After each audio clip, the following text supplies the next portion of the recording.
혹시 이런 경험 있으신가요? 아이가 동생을 때렸습니다. 장난감을 집어던졌습니다. 아니면 식탁에서 음식을 거부하며 소리를 지릅니다. 그 순간 부모님의 마음속에선 이런 생각이 스쳐 지나갑니다. 지금 바로 훈육해야 한다. 지금 가르치지 않으면 버릇없는 아이가 된다. 그래서 그 자리에서 단호하게 말합니다. 왜 그랬어? 안 된다고 했잖아. 사과해. 빨리. 하지만 아이는 더 크게 울거나 멍하니 서 있을 뿐입니다. 마치 부모님의 말이 전혀 들리지 않는 것처럼요. 그럼 부모님은 더 답답해집니다. 왜 내 말을 안 듣는 걸까? 내가 뭘 잘못한 걸까? 많은 부모님들이 훈육은 즉각적이어야 효과가 있다고 배워오셨습니다. 잘못된 행동 바로 다음에 가르쳐야 아이가 기억한다고 믿으셨을 겁니다. 그런데 정작 아이는 그 순간 아무것도 배우지 못하는 것처럼 보입니다. 오히려 더 울고 더 반항하고 나중에는 같은 행동을 반복합니다. 이건 부모님의 훈육 방식이 잘못된 게 아닙니다. 아이가 나쁜 것도 아닙니다. 그저 아이의 뇌가 아직 준비되지 않았을 뿐입니다. 오늘은 훈육에 관한 가장 중요한 뇌과학 원리 하나를 말씀드리려 합니다. 바로 기다림입니다. 아이를 훈육할 때 가장 강력한 전략은 즉각 반응이 아니라 기다리는 것입니다.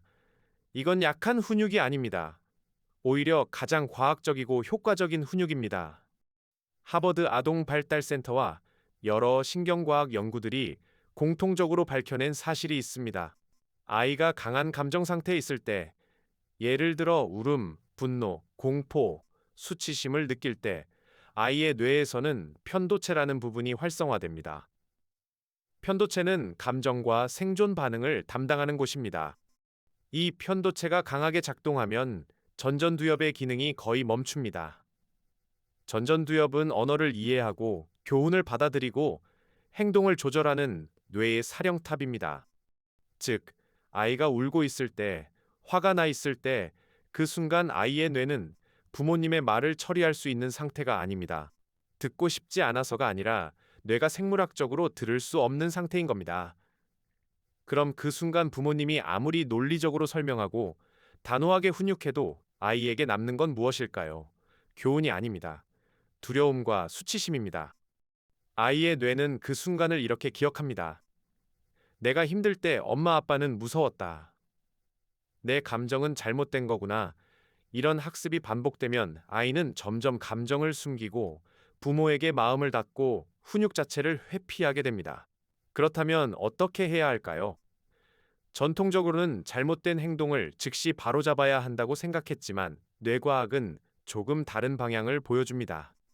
아이의 편도체 반응이 가라앉고 전전두엽이 다시 활성화된 후 그때 나누는 대화가 진짜 학습으로 이어집니다. 그 타이밍이 바로 훈육이 뇌에 각인되는 순간입니다. 그래서 오늘은 뇌 친화적 훈육 4단계를 소개합니다.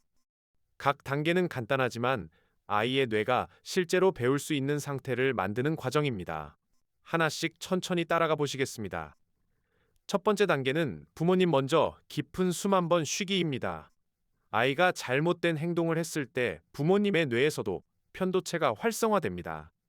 화가 나고 불안하고 당장 뭔가 해야 할 것 같은 긴박감이 올라옵니다. 이 상태에서 훈육하면 부모님의 목소리도 말투도 날카로워집니다. 아이는 그 감정을 그대로 느낍니다. 그래서 가장 먼저 할 일은 부모님 자신의 감정을 인식하고 호흡으로 진정시키는 겁니다. 코로 깊게 들이쉬고 입으로 천천히 내쉬세요. 단 5초면 충분합니다. 이 짧은 숨 한 번이 부모님의 전전두엽을 다시 켜는 스위치가 됩니다. 두 번째 단계는 아이의 감정이 가라앉을 때까지 기다리기입니다. 이게 오늘의 핵심입니다.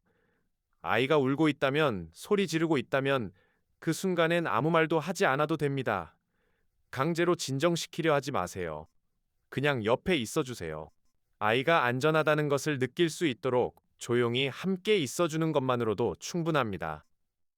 아이의 호흡이 느려지고 울음이 잦아들고 눈빛이 조금 차분해지는 순간이 옵니다. 보통 2분에서 5분 정도 걸립니다. 이 시간 동안 아이의 편도체는 서서히 진정되고 전전두엽이 다시 연결되기 시작합니다. 이제 아이의 뇌는 듣고 배울 준비가 된 겁니다. 세 번째 단계는 아이가 안정된 후 대화의 문을 여는 것입니다.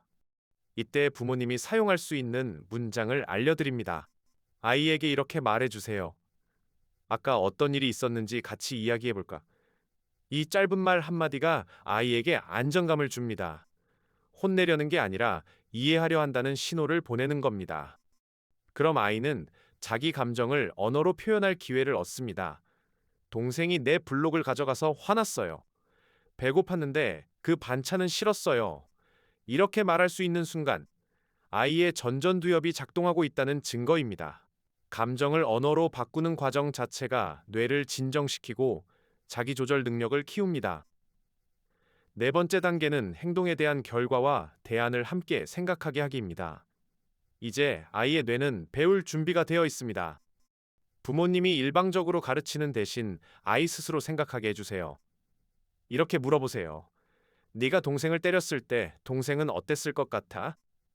다음엔 화가 나면 어떻게 하면 좋을까? 이런 질문은 아이에게 생각할 시간을 줍니다. 처음엔 대답을 못할 수도 있습니다. 괜찮습니다. 부모님이 선택지를 제시해 주세요. 화가 나면 엄마한테 말로 얘기해 줄 수 있을까? 아니면 쿠션을 한번 꽉 안아볼까? 이렇게 대안을 함께 만들어가는 과정이 아이의 전전두엽에 새로운 행동 경로를 만들어줍니다. 실제 상황 예시를 하나 들어보겠습니다. 5살 아이가 마트에서 과자를 사달라고 떼를 씁니다. 바닥에 드러눕고 소리를 지릅니다. 전통적인 방식이라면 이렇게 말할 겁니다.